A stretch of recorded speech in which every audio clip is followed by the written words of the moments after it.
रेणुका की शादी कुछ ही दिनों पहले शास्त्री नगर में हुई थी। रेणुका बहुत ही आलसी लड़की थी। वो दिन भर बेड पर सोती रहती या फिर मैगजीन पढ़ती रहती और घर के काम भी धीरे धीरे ही करती। एक दिन उसकी सास उसके पास आती है। बहू, आज बेसन का चिला बना दे, बड़ा मन कर रहा है। हाँ मम्मी जी, बनाती हूँ थोड़ी देर में। थोड़ी देर में? अरे थोड़ी देर में तो रात के खाने का वक्त हो जाएगा बहू। अच्छा मम्मी जी, तो फिर आप रात का खाना ही खा लीजिएगा ना। हे भगवान, कैसी आलसी बहू मिली है मुझे, हर काम को बस टालती ही रहती है। रेणुका दिन भर बस आलस पना ही करती रहती। एक बार रात के खाने पर सब बैठे हैं तो रेणुका का पति कहता है, अरे ये क्या, आज फिर से करेला? रेणुका, हफ्ते में तीसरी बार ऐसा हुआ है कि करेला बन रहा है। कुछ भी बना लिया करो। अरे इतनी सारी सब्जी मिलती है मार्केट में। हाँ, पर अब कौन मार्केट जाए और सब्जी लेकर आए, इसीलिए जो था घर पर वही बना दिया। बहू, फ्रिज खोल कर देखती तो पता चलता कि सारी सब्जियां रखी होती है, पर तुम्हारा आलसपन खत्म हो तो तुम्हारी नजर जाए ना। विशाल कमरे में आकर रेणुका से पूछता है, रेणुका, मैंने कहा था तुमसे कि मेरे लिए रुमाल ले आना। मेरे सारे रुमाल खराब हो गए हैं। तुम ले आई क्या? आज नहीं गई, कल ले आऊंगी।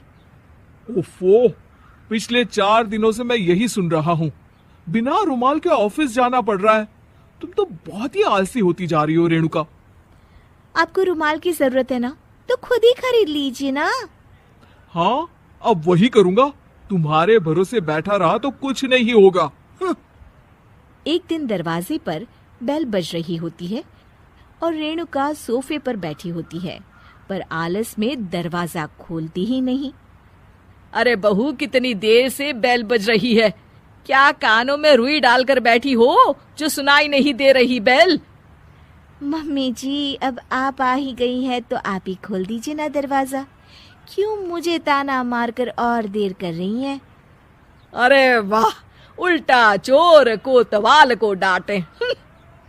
सास दरवाजा खोलती है तो उसकी पड़ोसन दरवाजे पर खड़ी होती है। दरवाजा खोलने में इतनी देर क्यों हो गई? सब सो गए थे क्या? और ये भी कोई वक्त है क्या सोने का? हाँ? अरे नहीं नहीं, ऐसी कोई बात नहीं है। आइए आइए, आप लोग अंदर आइए।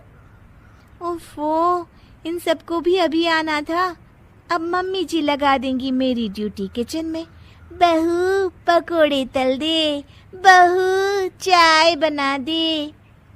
अरे बहू, सो गई क्या? कब से आवाज दे रही हूँ, जा चाय बना कर लिया। हाँ मम्मी जी, अभी जाती हूँ थोड़ी देर में। सास रेणुका को आंख दिखाती है। मतलब थोड़ी ही देर लगेगी चाय बनाने में, अभी ले आती हूँ, बस झटपट।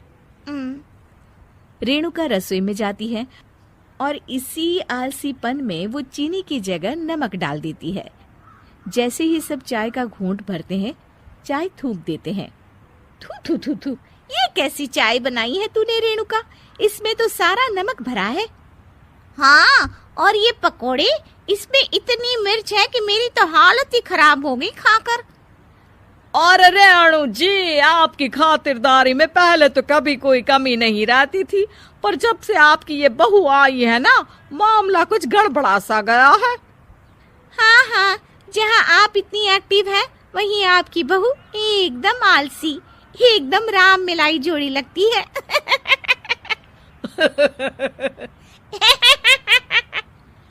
अच्छा जी, चलते हैं अब। नमक वाली चाय पिलाने के लिए बहुत बहुत शुक्रिया। सब वहां से चले जाते हैं। अरे तूने तो मेरी नाक ही कटा दी बहू। वे लोग क्या सोच रहे होंगे मेरे बारे में? मम्मी जी, मैंने तो शक्कर ही डाली थी, पता नहीं नमक कैसे बन गई शक्कर। शक्कर नमक नहीं बना बहू रानी, तुम्हारा ये जो आलसपना है ना, ये उसी का नतीजा है। सॉरी मम्मी जी, अब मैं ये आलसपन छोड़कर सारे काम अच्छे से मन लगाकर करूंगी।